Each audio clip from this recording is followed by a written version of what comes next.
Nah, finish seseorang dikatakan selamat dan tidaknya seseorang ketika dia sudah meninggal dunia. Ketika dia mati membawa la ilaha illallah, maka ini orang jaminan surga.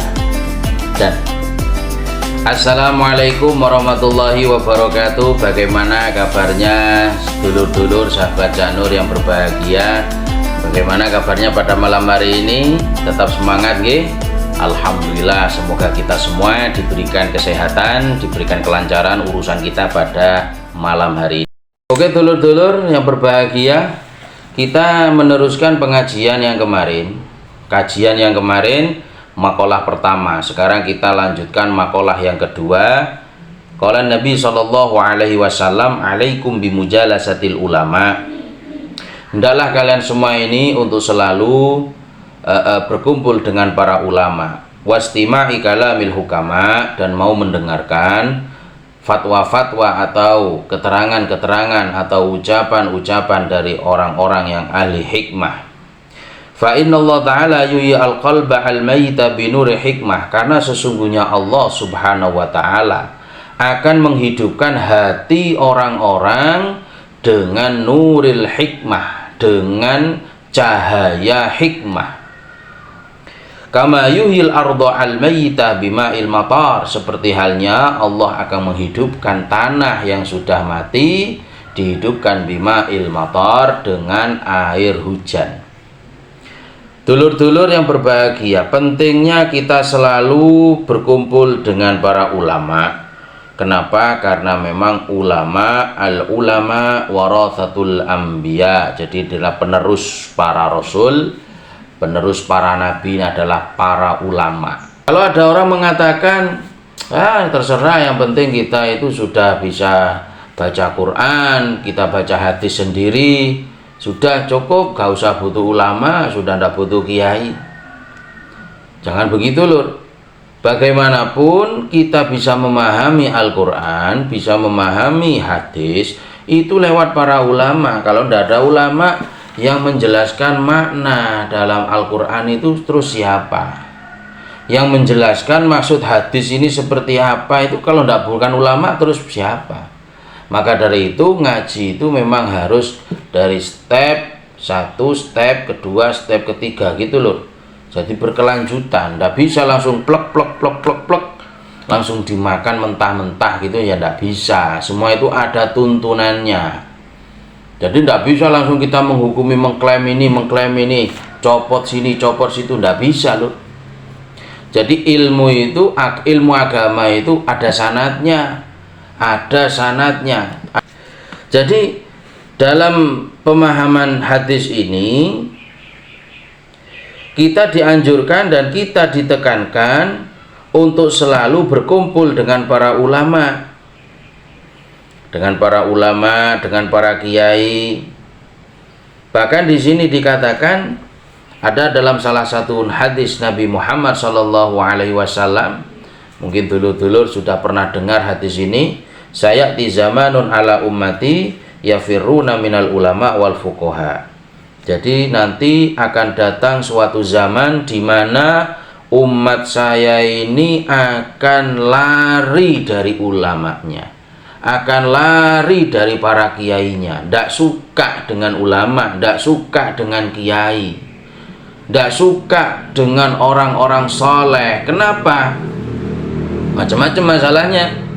Ya karena salah satu faktor, misalnya terkena fitnah, dikatakan kalau para kiai itu begini dan begitu, katanya kalau kiai itu memperbudak santrinya, mengeksploitasi anak dan lain sebagainya lah. Fitnah-fitnah yang dilemparkan, diutarakan dari orang-orang yang memang dasarnya belum paham sebenarnya kiai itu seperti apa, sebenarnya ulama itu seperti apa.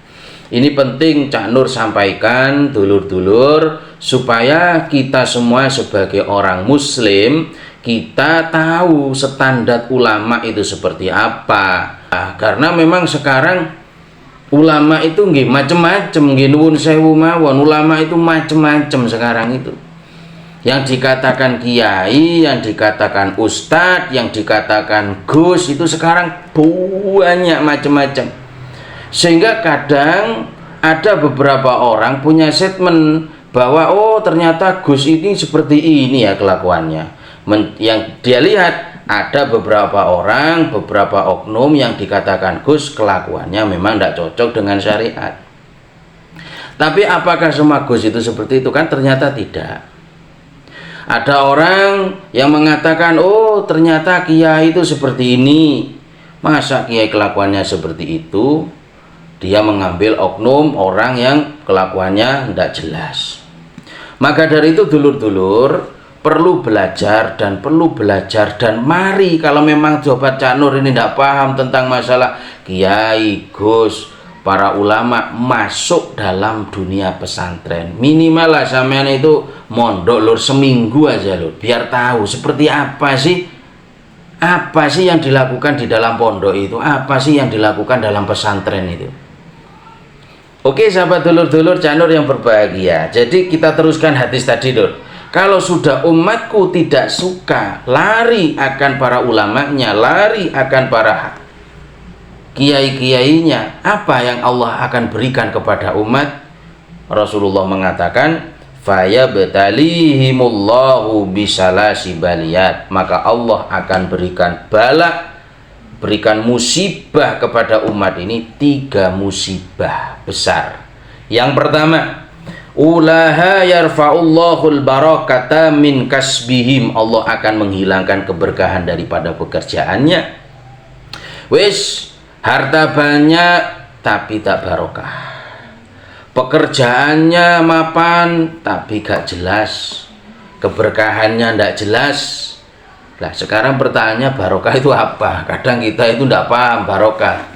Dulur-dulur, apa sih barokah? Dalam beberapa keterangan dijelaskan al barokah huwa ziyadatul khair ba'dal khair. Jadi kebaikan ini bertambah, semakin baik sehingga orang ini bisa wusul ila ma'rifatil khaliq. Dia bisa wusul kenal kepada siapa Tuhannya dan siapa dirinya. Nah itu berarti rizki tersebut barokah, pekerjaan tersebut barokah. Tapi ketika kita diberi rizki oleh Allah, diberi pekerjaan oleh Allah, tapi dengan rizki ini kita malah semakin jauh dengan Allah, kita malah semakin lupa kepada diri kita ini siapa. Naudzubillah min dzalik sahabat dulur-dulur, berarti itu tanda-tanda rizki kita, pekerjaan kita tidak barokah. Apa penyebabnya? Tadi karena kita lupa kepada ulama kita jauh dengan kiai kita. Kedua, Allah akan berikan musibah apa yang diberikan kepada umat? Wathaniyatu yusallitullahu ta'ala alaihim sultanan zaliman, maka Allah akan memberikan penguasa-penguasa yang zalim kepada umat tersebut. Naudzubillahi min dzalik. Ketika negara ini dipimpin oleh pemimpin-pemimpin yang zalim, maka apa yang terjadi dulur-dulur? Mungkin sahabat dulur-dulur Cak Nur bisa gambarkan sendiri. Seandainya pemerintah yang ada di negeri ini zalim semua, semena-mena, seenaknya saja, Masya Allah, kita tidak bisa bayangkan dulur-dulur bagaimana susahnya kita sebagai rakyat.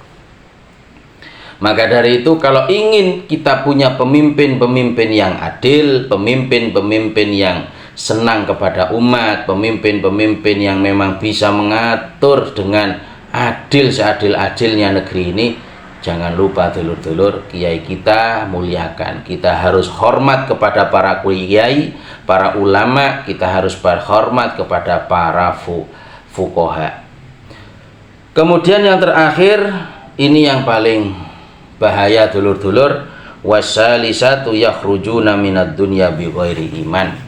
Ketika umat ini sudah tidak mau mendengarkan fatwa para kiai, fatwa para ulamanya, maka yakhrujuna minad dunya bighairi iman, mereka akan meninggal tanpa membawa keimanan. Naudzubillah summa naudzubillah.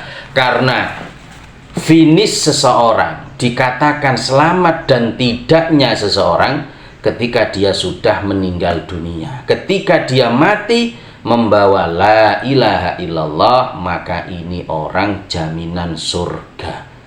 Dan kita ingin mendapatkan itu, husnul khotimah, salah satu faktor adalah kita harus mencintai para ulama.